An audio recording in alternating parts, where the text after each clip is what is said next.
I wonder, who remembers their first full-time job? Yep. Mine was running a petrol station at Bursdown on the London Road. In those days, I was paid in cash. I can still see the notes and coins as they were poured out of the envelope. My weekly wage would be that of half a day's pay now, but I earned it, and I deserved it. But I started to look at this passage in Romans 4 a couple of weeks ago, and I engaged with it theologically and found myself overthinking or overstating. Then this said, just look at it simply. Abraham was a man of faith. He was right, and I did. In this passage, Paul continues his dialogue and introduces us to Abraham. He does this for three reasons. Firstly, he reminds his readers, and now us, of Abraham. Now, the Jews regarded Abraham as the great founder of the Jewish race, an example of what a man should be. They would ask, if all you say is true, what is the special thing that was given to Abraham when God picked him out to be the ancestor of his special people? What makes him different from other people? And that's the question that Paul begins to answer now. So far, we have seen that what makes a person right with God is not how they obey the law, because it's not possible to keep the law. But what is important is rather trusting God in what he says and taking him at his word, especially believing that he still loves us even when we have done nothing to deserve it. This was something that the Jews found hard to accept and still do. You see, it's a contradiction of all they had been taught to believe. And yet some believed. And Paul continues, this is nothing new. It is as old as the Jewish faith and the very basis of Jewish religion. And now that is what he's going to go on to continue to prove. Paul reminds us that Abraham was a wise teacher who knew the human mind and how it works. He'd been talking about faith. And now he gives us this PowerPoint picture in a person. In effect, Paul is saying, I've been talking about faith. And if you want to see what faith is like, look at Abraham. So when Paul began to speak of Abraham, he was on level ground with every Jew who knew and understood. In their mind, Abraham was unique. He was the founder of the nation. He was the man to whom God first spoke. He was one chosen by God and the one who had not only heard him, but obeyed him. Here Paul is telling us that God had come to Abraham and told him to leave his home, his friends, his livelihood. And if he did so, he would become the father of a great nation. Before I trained for the ministry, in fact, well before considering entering it, I had an experience that had only happened once, and only has happened once, I could say. I was reading through Genesis, and when I got to chapter 12, the following words appeared in bold type, and it frightened the life out of me. Go from your country and your kindred, and your father's house, to the land I will show you. I will make of you a great nation, and I will bless you, and make your name great, so that you will be a blessing. I will bless those who bless you, and the one who curses you I will curse. It was not only in bold type, but it was as though a magnifying glass had been put over it. So you can understand why years later we left ABC and moved to Romsey. We acted on faith. Now, don't get me wrong, I'm not trying to compare myself with Abraham. He took God at his word. He did not argue or hesitate. He just went knowing where he was to go. I went kicking and screaming. Now, it wasn't because he meticulously performed and kept the demands of the law that God gave him that special relationship with him. No, it was his complete trust in God, his complete willingness to give up everything for God. And to Paul, that was faith. And it was Abraham's faith which made God regard him as a good man. Now, there were a select few rabbis who believed that and were quoted in a rabbinic commentary which said, Abraham, our father, inherited this world and the world to come solely by the merit of faith, whereby he believed in the Lord.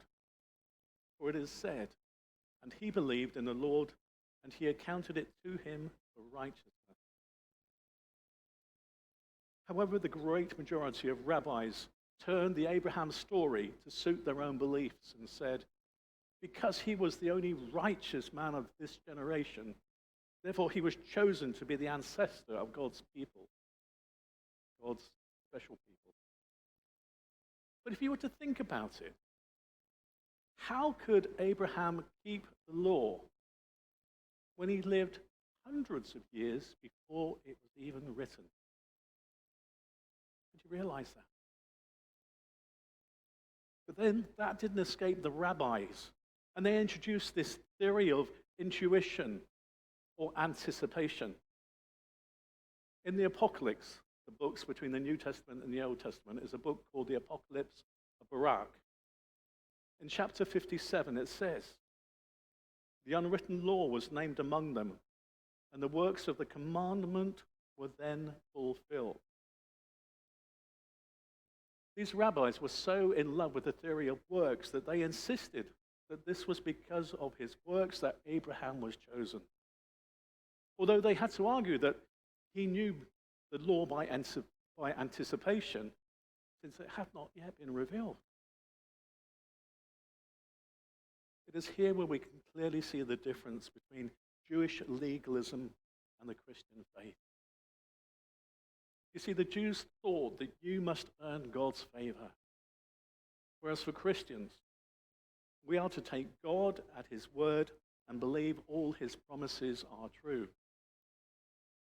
So Paul's argument was, and still is that Abraham entered into a right relationship with God, not because he kept the law, because rather he put his trust in God and his promises. One of the joys of being a Christian is that we don't need to torture ourselves over losing God's love. We just need to accept and trust that the love is just offered to us freely. Oh, I can hear somebody saying, but God couldn't love me. And my response would be, he already does and always has. We just need to understand and accept that. In verses 9 to 12, we need to understand the importance of the Jew attachment to circumcision. You see, to a Jew, a man who was not circumcised was not a Jew. However, let's retrace our steps just for a moment. The call of Abraham in chapter 12, in Genesis chapter 12, and of God's blessing on him in 15, happens before his circumcision in chapter 17. In fact, he was not circumcised until 14 years after he answered God's call and entered into this unique relationship with God. So circumcision was not the entry into the relationship with God. It was rather a sign and a seal that he had already entered into it. Being accounted righteous had nothing to do with circumcision, but everything to do with his act of faith. It is from this unanswerable fact that Paul now makes two great deductions. Firstly, he is not the father of those who have been circumcised. He is the Father of all who make the same act of faith in God as he made. He is the Father of every person that takes God at his word as he did. And in his saying this, it means that the real Jew is the man who trusts God as he did. Yet it also makes a Jew not a word which describes a nationality, but describes a way of life and response to God. And this makes the descendants of Abraham not members of any particular nation, but those of every nation who belong to the family of God. Conversely, a man may be a Jew and be circumcised, but also be no descendant of Abraham. For unless he or she makes this venture of faith, as Abraham did, they have no right to call Abraham as their father or claim the promises of God. So in one short paragraph, Paul has shattered all Jewish thought. Jews always believed that just because they were a Jew, they enjoyed the privileges and blessings of God and were immune from God's punishment. In a nutshell, Paul has laid down the great notion that the way to God is not through any membership of any nation, not through any act which removes a part of a man's anatomy, but by the faith which takes God at his word and makes everything dependent, not on man's achievement, but on God's grace. I have a favorite chorus. It goes back to the 80s. And I love the words, the music, and sentiment it provides. Along with the chorus, "Be still for the presence of the Lord," I would use it prior to a time of prayer. The chorus is, "Only by grace can we enter. Only by grace can I stand. Not by our human endeavor, but by the blood of the Lamb." Beautiful words. Wonderful truth. It was to Abraham that God made an amazing promise, which would be that he would become a great nation. It was the generous grace of God which gave Abraham the leading into the faith that he engaged in. On one side is God's promise, a promise that means I will love you whatever you do. Yes, some of us he will love because we make him glad. And he will love others with a love that makes him sad. But in either case, it is a love which will never let us go. That is what God's heart is like. We just need to accept in faith that God is like that. And there is grace, which is always something undeserved or unearned. My first salary was earned, but God's grace is undeserved. Sometimes I think we get caught up in, what can I do for God? Before realizing that it's what God has done for us first. Think about it. Think about what God has done for you. And when you've truly thought that and understood it, then you can say, God, what can I do for you? On the other side, there is law. Now, the trouble with law is that it can show us our failures. But it doesn't give us a cure. It shows us when we go wrong, but it doesn't help us when we get it wrong. We all know the quote, "I can resist everything but temptation." And forbidden fruit of any flavor is desirable. So law, in effect, can move us towards a desire which is forbidden. Now, from law comes judgment. And if we continue to live in a religion which promotes law, then we can see nothing other than judgment as a condemned criminal. This is where Catholics and Jews get it wrong. For they see God in terms of a God of judgment and condemnation, not a God of love and grace. So Paul puts this before us in two ways. One way in which humankind seeks a right relationship with God through his own efforts, which is doomed to failure.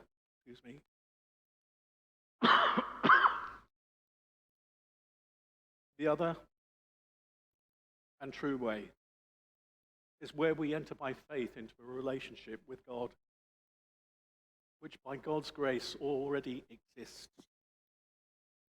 And it exists for us to enter and trust. Somebody get me a glass of water, please. Thank you.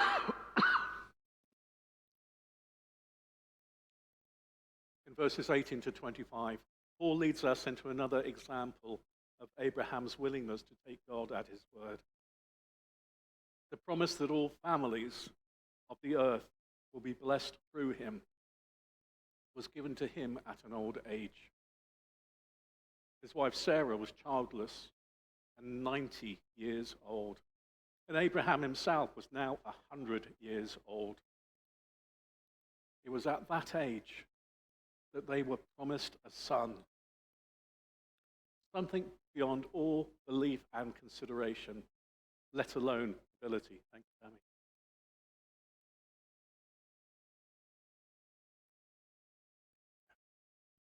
But once again, Abraham took God at his word, showing again his faith, which was accounted for righteousness.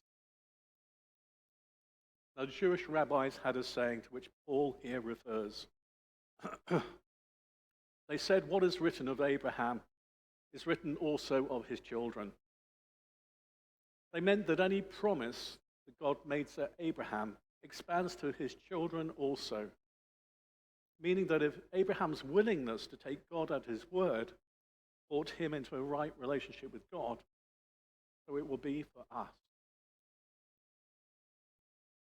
It is not the works of the law.